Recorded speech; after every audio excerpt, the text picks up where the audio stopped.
I just might know. I point mga tarukom ng hajage ko. Ako'y point taruka. Government of India. Ako'y maruin na governor ki through the ako'y nahanwari sana degi hari mga sige sose pangkok chagani. Sida lagi si government na no separate administration kasi ki pose moida kuki sing na talent na piroi hai bagi formal insurance da ako'y condition naman ni number 1 da. Hari bagi sige pose lai si ko hari ba. Aduga police ka ako'y gamari ana habak kominaraga pi Samsung development lang na buhon na ako'y nito mateng pangba hai bo pose maga. Adamana lene aduga ako'y peripheral area da lairiba maitai ki sigi yumsing natraga mi singdo adugi poto central ki forces amasung state ki forces animak na yamna safe and secure oina thamgani haibagi point da adugi su yana ba mo ne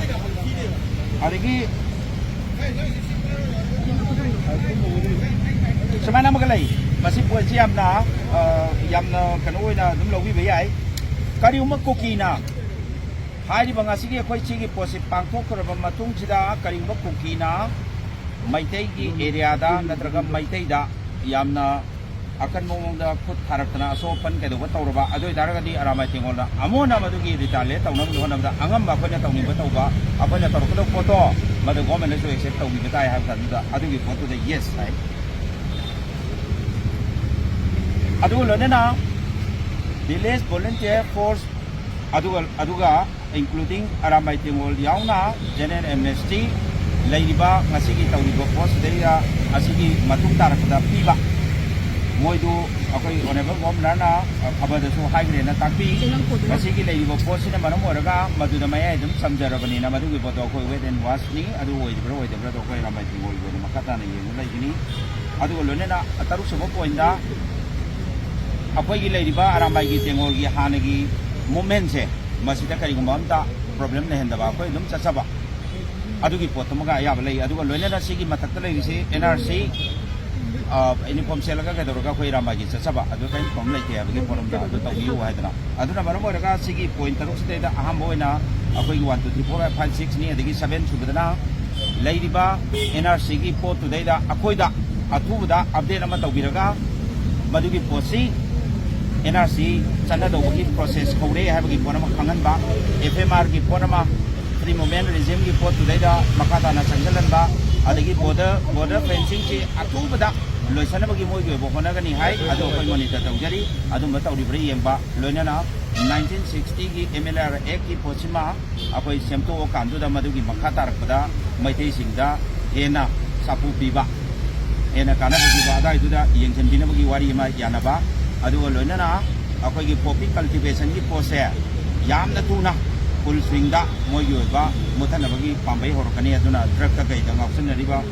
mangi ba angang singgi youth sing se madu kan bayana ba adu ba point mayam se akoi yana ba tunga sigi hariba thabasi phangthok chabani na mayam thonjage loina na loisan jarapada hambiro silorga na sai dagi akoi su sakudi sajadri adubu press ki sinau singna nga sai dagi seida achauba thodang lobi dana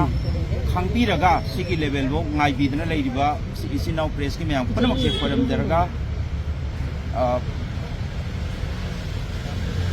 Arambai Tengol na thagat chabam sung tawimam khamu cheri kulai kaya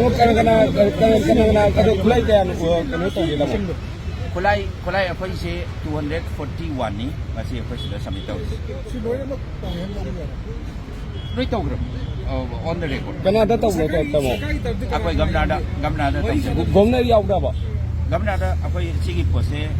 kana yawi ngasigo no ngasigo ina di gamnada thabiro ko dipui tawbiro ko moi official mayam da akoi thokse kana haubi ya tamo ko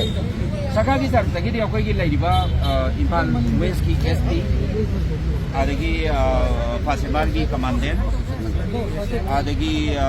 CID gi akoi SP asi moi dipui tawbiro anmai lo salasi ko thank you